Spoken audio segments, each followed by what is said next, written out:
भूत प्रेत से किसको डर नहीं लगता। मैंने भूत प्रेत की बहुत सारी कहानियाँ पढ़ी थी और लोगों द्वारा बताई गई फिल्म भी देखी थी जो सबसे डरावनी थी, लेकिन मुझे बिल्कुल भी डर नहीं लगता था। मैं बिल्कुल उनसे डरता ही नहीं था। उनसे क्या मतलब, मैं जो फिल्म देखता था, जो कहानियाँ पढ़ती थी, मैं समझता था कि सब लोगों द्वारा बनाई गई झूठी कहानियाँ हैं, ये ऐसी कहानी हो नहीं सकती। लेकिन मैंने कभी आज तक किसी भूत को नहीं देखा था कि आखिर रियल में भूत होते हैं तो कैसे होते हैं। क्या वो बिल्कुल साफ दिखाई देते हैं या फिर नहीं दिखाई देते। अगर होते भी हैं तो क्या सुंदर होते हैं या फिर बेढंगे होते हैं। मैं कभी सोचा भी नहीं था कि मुझे किसी भूत से मुलाकात होगी। मेरा नाम वीरेंद्र है, मैं कोलकाता का रहने वाला हूँ। ये बात 2012 की है। मेरे घर में पार्टी चल रही थी। मेरे पिता रिटायरमेंट आए हुए थे और उसी खुशी में पार्टी चल रही थी। अब जो मेरे मौसा जी थे उस पार्टी में आए हुए थे। उनका लड़का उनको छोड़ करके अब किसी अर्जेंट काम से चला गया था, लेकिन वो बोला था कि मैं वापस आऊँगा या फिर मौसा जी को साथ में लेकर जाऊँगा, क्योंकि अगले दिन उनको कचहरी जाना था, उनकी तारीख थी। अब पार्टी ख़त्म होने जा रही थी, लेकिन मौसा जी का लड़के को पता नहीं था। अब मौसा जी बार बार घड़ी देख रहे थे। अब रोड की साइड पर नजरें गड़ाए बैठे हुए थे, लेकिन उनका लड़का नहीं आया। फ़ोन भी मिलाया गया लेकिन फ़ोन स्विच ऑफ आ रहा था। तो कई रीज़न हो सकता है। और वो लड़का थोड़ा खाने पीने वाला था, मौसा जी खुद बताया करते थे। तो मौसा जी बोले कि वो तो लग रहा है कहीं अपने अड्डे पर बैठ गया है, इसलिए स्विच ऑफ कर दिया है। आप मेरे पिताजी से कहने लगे कि ऐसा करो कि वीरेंद्र से बोलो मुझे घर तक छोड़ आएगा, क्योंकि मुझे कल कचहरी जाना है, तारीख है, और रात में कुछ कागज़ पत्र को सहेजना है, पढ़ना भी है कल के लिए। आखिरकार जब उन्होंने मौसा जी ने मेरे पापा को बोला तो मेरे पापा मुझे आवाज़ दिए कि वीरेंद्र वीरेंद्र इधर आओ बेटा, देखो मौसा जी को छोड़ के आना है।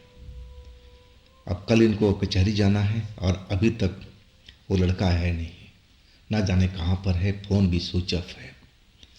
तो ऐसा करो कि तुम जाओ और देखो वापसी मत आना रात को, रात मौसा जी के घर ही रुक जाना, क्योंकि अब तो 10 से ऊपर का टाइम हो रहा था। अब 12 बजे के बाद ही हम लोग पहुँचते हैं वहाँ पर। तो रात में नहीं चाहते थे पिताजी कि आधी रात के बाद हम अकेला लौटे। अब आखिरकार पिताजी का आदेश था तो मुझे मानना ही था। अब मैं मौसा जी को लेकर के चल पड़ा था उनके गांव की ओर, जो कि 2 घंटे का सफ़र था। अब रास्ते में थोड़ी देर तो मौसा जी बात करते रहे, मैं भी ड्राइव मज़े से करता रहा, उनकी बातें सुनता रहा। वो अपने बेटे के बारे में ही ज़्यादातर बातें कर रहे थे कि देखो तुम कैसे लड़के हो जो माँ बाप के कहना मानते हो। एक मेरा बेटा है जो मानता ही नहीं है, सुनता तो सब कुछ है लेकिन करता है अपना मन का।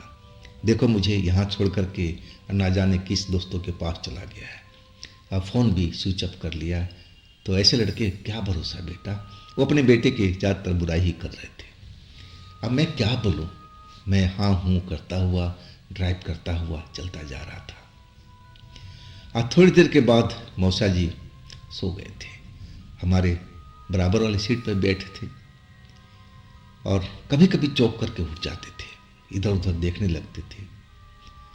और ऐसे करते करते हम मौसा जी के गांव के करीब पहुंच गए थे। अब 3 किलोमीटर मात्र बाकी था मुझे वहां तक पहुंचने में। मैंने ध्यान दिया कि मौसा जी अब खराटे भर रहे हैं। मैं सोचा कि अब क्या उठाना, अब इनके घर ही पहुँच करके अब मैं इनको उठाऊंगा, सोने देते हैं।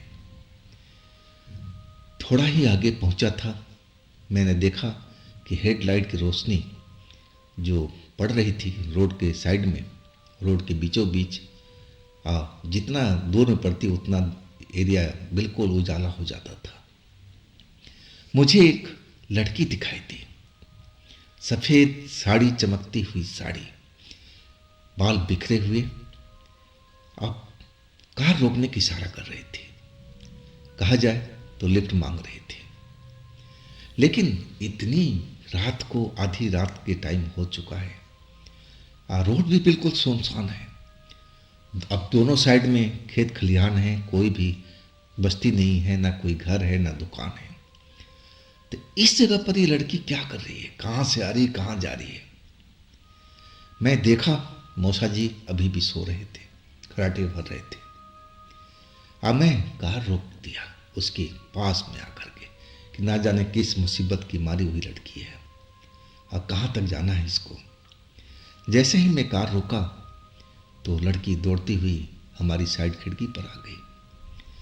जब मैंने उसको गौर से देखा तो मेरा मन तो डोल चुका था। इतनी खूबसूरत लड़की मैंने तो देखी नहीं थी। सफ़ेद साड़ी में एक आसमानी परी की तरह लग रही थी। काले बाल खुले हुए और हवा में लहरा रहे थे। आंखें मोटी मोटी हिरने की आंखों की तरह लग रही थी। मतलब लाजवाब उसका चेहरा, मोहरा, सब कुछ था।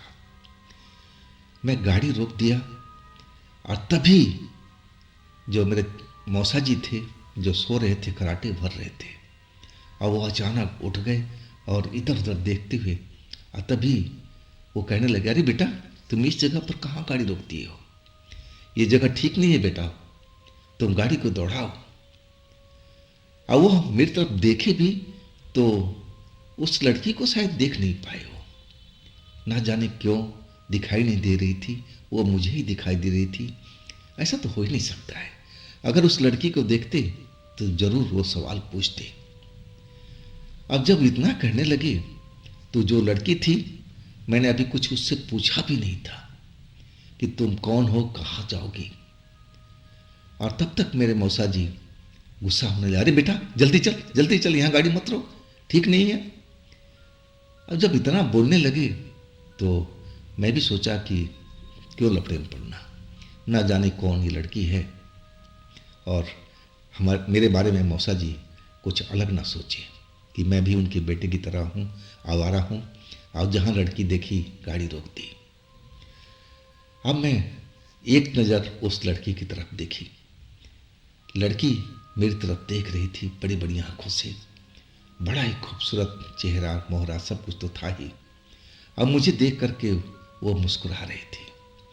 लेकिन मौसा जी जो डंडा किए हुए थे, जल्दी चल, गाड़ी क्यों रुका यहाँ पर? आखिरकार मुझे गाड़ी को आगे बढ़ाना पड़ा। अब मैं मुड़ मुड़ करके उस लड़की की तरफ देख रहा था जो उसी जगह पर अभी भी खड़ी अब मेरी तरफ हाथ हिला रही थी। मौसा जी मुझे डांटते हुए कहने लगे, अरे तू गाड़ी चला रहा है तो आगे देखना, पीछे क्या देख रहा है, किसको देख रहा है? मुझे कुछ समझ में नहीं आया कि इतनी लंबी चौड़ी लड़की है और मौसा जी को दिखाई नहीं दी, ऐसा कैसे हो सकता है? अब मौसा जी मुझे क्यों डांट रहे थे कि जगह ठीक नहीं है, जल्दी चल इस जगह से, जगह ठीक नहीं है। लेकिन मैं ज़्यादा इसमें सोच विचार नहीं किया। लेकिन उस लड़की का चेहरा मेरे दिमाग में बस चुका था। मैं मन ही मन उस लड़की को पाने का कल्पना करने लगा, चाहत हो गई थी उससे मिलने का अकेले में। अब मैं यही सोचते हुए गाड़ी को ड्राइव करता जा रहा था और कुछ देर के बाद 3 किलोमीटर का जो रास्ता था खत्म हो चुका था। बस्ती अब स्टार्ट हो गई थी। अब फिर मुझे एक पेड़ के पास में कुछ वैसी ही लड़की मुझे दिखाई दी। बिल्कुल धुंधली धुंधली तस्वीर थी। अब मैं समझा कि मेरे मन का वहम है, ऐसा कैसे हो सकता है कि हर जगह मुझे लड़की ही दिखाई दे रात के टाइम में। अब मैं अपनी आंखें झपकाया, बंद किया तो देखा वाकई में वहाँ कोई नहीं था। मेरे मन का ही भ्रम था। अब मैं मौसा जी के घर पहुंच गया था। अब मौसा जी कहने लगे, चल वीरेंद्र, अब यहीं पर आराम कर और सुबह तुम निकलना अपने गांव गांव की ओर, घर की ओर। लेकिन मेरे मन में उसी लड़की का जो चेहरा मोहरा बसा हुआ था और उसकी मुस्कुराती हुई वो आंखें बड़ी बड़ी सी मुझे रह रह के याद आ रही थी। अब मैं सोचा कि क्यों लड़की उस जगह पर रात में अकेले खड़ी है और इतनी सुंदर लड़की। मेरे मन में एक चाहत सी आ गई थी। अब मैं मौसा जी को कहने लगा कि मौसा जी, मैं वापस जा रहा हूँ, मुझे ज़रूरी काम है सुबह में। जैसे आपको काम है ना कचहरी जाने का, वैसे ही मेरा भी कुछ अर्जेंट काम है। तो आप तो घर पहुँच गए, अब मैं अपना चलता हूँ। लेकिन मौसा जी मना करते रह गए। देख बेटा, रास्ता ठीक नहीं है, तू अकेले जाएगा। चलो हम तो 2 आदमी थे, लेकिन अब तू जाएगा तो अकेले जाएगा। तो बेटा मैं तो नहीं चाहूँगा कि तू अकेले जा, रात यहीं गुजार और सुबह तुम निकल जाना। लेकिन मैं भी जिद पकड़ लिया था कि नहीं मौसा जी, मुझे अर्जेंट काम है, मुझे अपने घर निकलना है। और आखिरकार मैं अपना कार ड्राइव करने लगा था, अपने मैं घर की तरफ चल पड़ा था। जिस जगह पर मैंने लड़की देखी थी, मैं उस जगह पर जल्दी से जल्दी पहुंचना चाहता था कि आखिर वो सुंदर लड़की क्या अभी तक वहीं पर होगी या फिर अपने घर चली गई होगी। अब मैं इसी उधेड़बुन में पड़ा हुआ और जल्दी जल्दी अपनी कार को ड्राइव कर रहा था। जब मैं उस जगह पर पहुंचा तो मैं देखा वहाँ तो कोई नहीं था। जिस जगह पर मैं कार रोका था और वहाँ मैं कार रोक करके इधर उधर देखने लगा था, लेकिन कहीं भी वो लड़की मुझे दिखाई नहीं दी। अब मैं सोचने लगा कि चलो मिलना होता तो ज़रूर लड़की मिलती, लेकिन दिल में एक अजीब सा जो आहट था उस लड़की का होने का, वो मुझे सता रहा था। दिल की जो धड़कन थी वो कह रही थी कि लड़की कहीं आसपास में ही है, लेकिन वो तो दिखाई नहीं दे रही थी कि है तो कहाँ पर है। और तभी मैं अपना गाड़ी अब कहा कि चलो अब घर ही चलते हैं, लंबा सफ़र अभी भी मेरा तय करना था।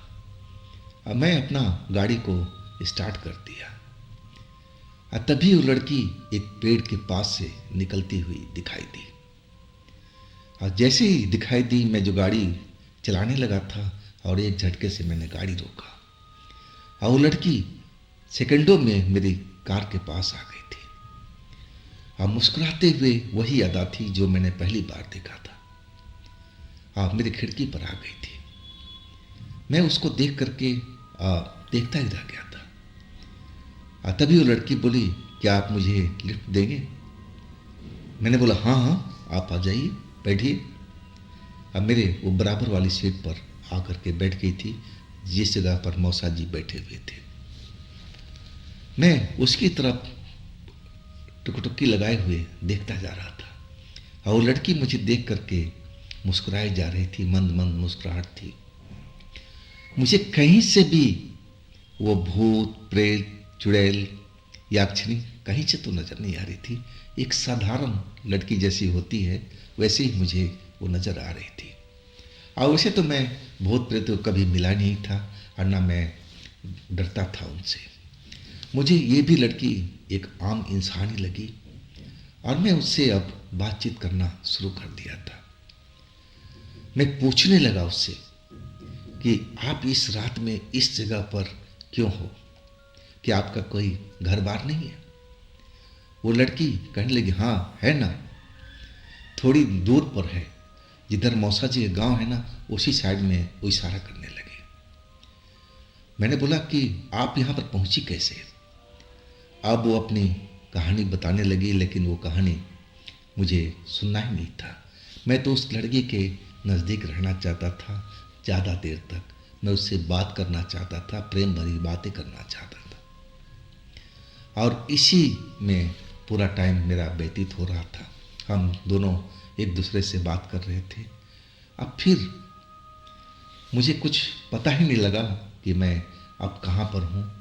मैं अपना सब सुध बुध सब कुछ भूल चुका था।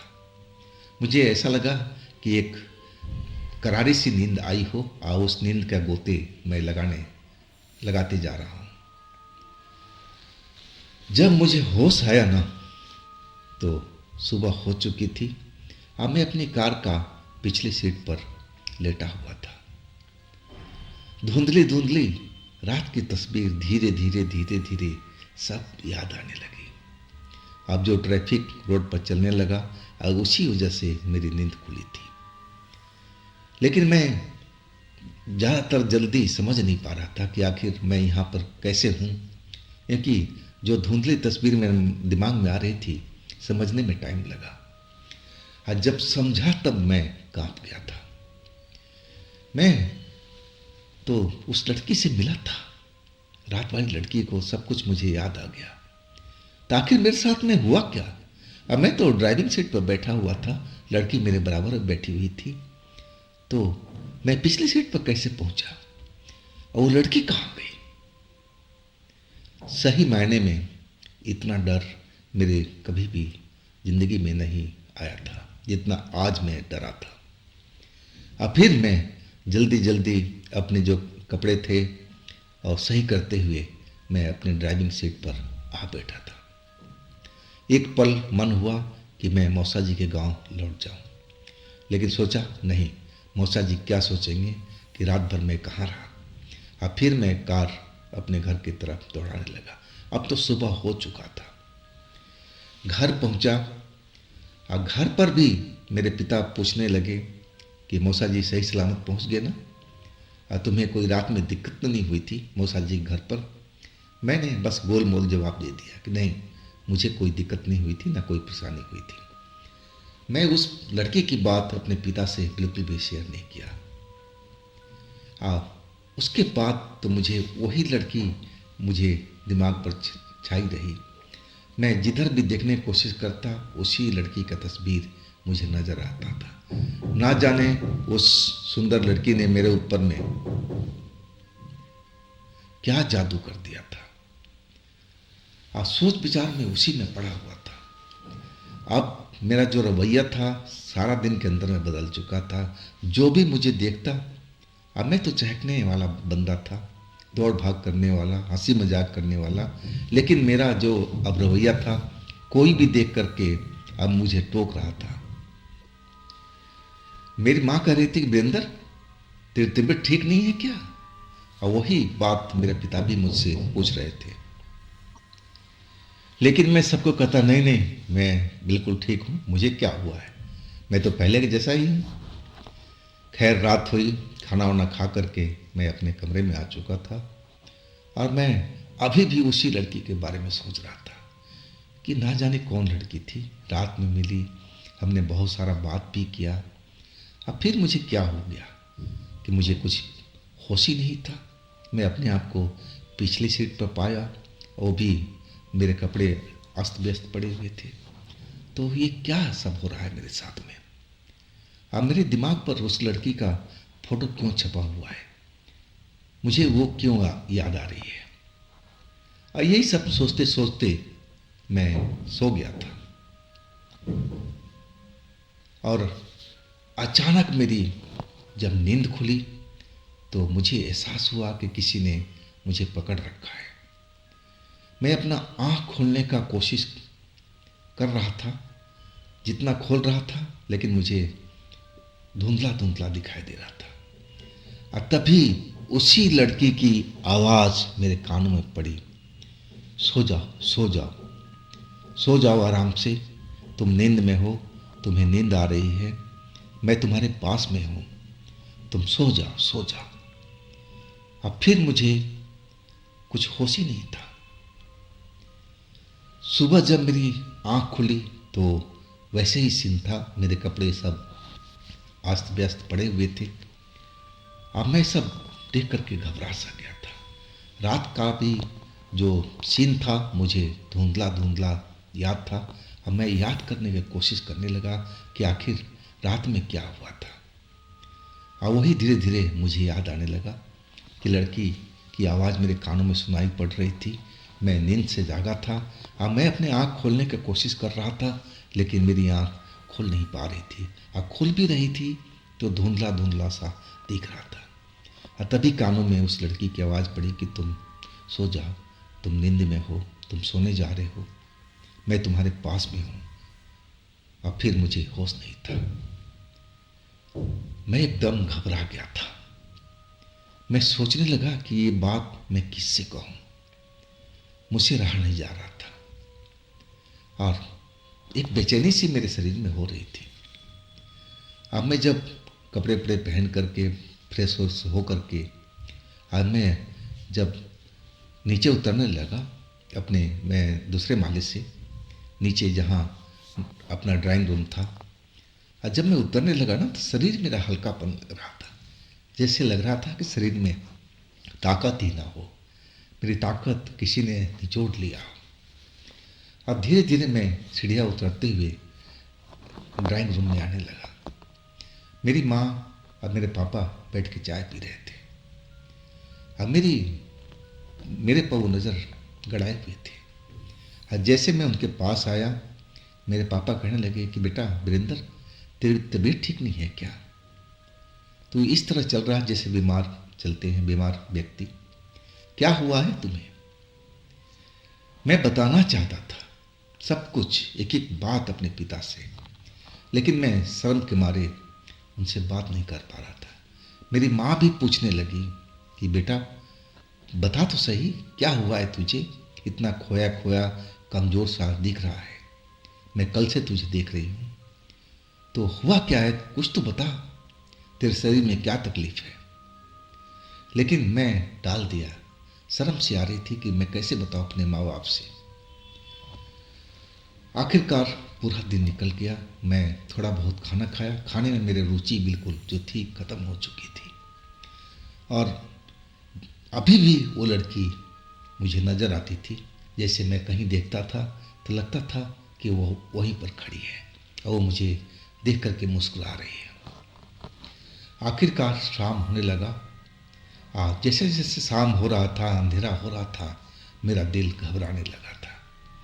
अब मुझे लगा कि आज शायद फिर मेरे साथ में कुछ हो, कुछ अनर्थ हो। मैं करूं तो क्या करूं, किससे बताऊं अपनी तकलीफ़? मुझसे रहा नहीं गया। फिर मैं माँ को अकेले में बुलाया और एक एक बात अपनी माँ से शेयर कर दिया।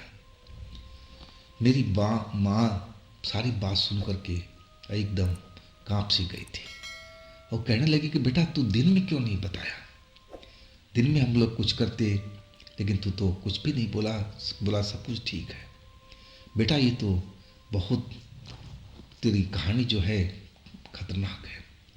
माँ मेरी डर चुकी थी और कहने लगी कि जो तेरे साथ में हो रहा है ना बेटा, ये कोई चुड़ैल, कोई आत्मा या कोई याक्षिणी ही कर सकती है ऐसा खेल। हम लोग तो एकदम डर गए थे माँ की बात सुन करके। अब इसका उपाय क्या है, मैंने माँ से पूछा। माँ कहने लगे कि बेटा हम किसी तांत्रिक के पास चलेंगे, किसी मंदिर में चलेंगे और तभी कुछ हो पाएगा। लेकिन अब रात हो चुकी है, अब कैसे जाएंगे बेटा, अब तो कल ही हो सकता है। मैं कहने लगा अपने माँ से कि माँ मैं अकेले सोऊंगा नहीं, मुझे बहुत आज डर लग रहा है, क्या मैं आपके कमरे में सो सकता हूँ आपके पास? माँ बोली हाँ बेटा, क्यों नहीं सो सकता है, आज तो मेरे पास सोएगा। आखिरकार जहाँ मेरे मम्मी डैडी सोते थे और वहाँ पर मैं एक फोल्डिंग चारपाई ले करके और बिछा दिया था।